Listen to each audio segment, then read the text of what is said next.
கிருஷ்ணர் 8வது குழந்தையா பிறக்கிறாரு. அவர் பிறக்கிறது என்னவோ சிறையில தான்.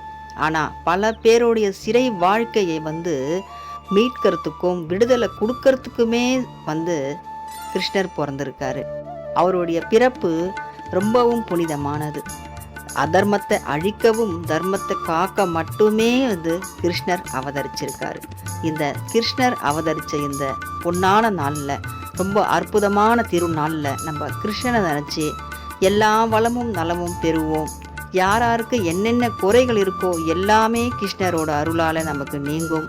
கிருஷ்ணர்ன்றது அவர் ஒரு குழந்தை வடிவமாக இருந்தாலும் நமக்கெல்லாம் தகப்பனாக இருந்து பகவத்கீதையை கொடுத்து நம்மளை அவர் வழி நடத்தியிருக்காரு.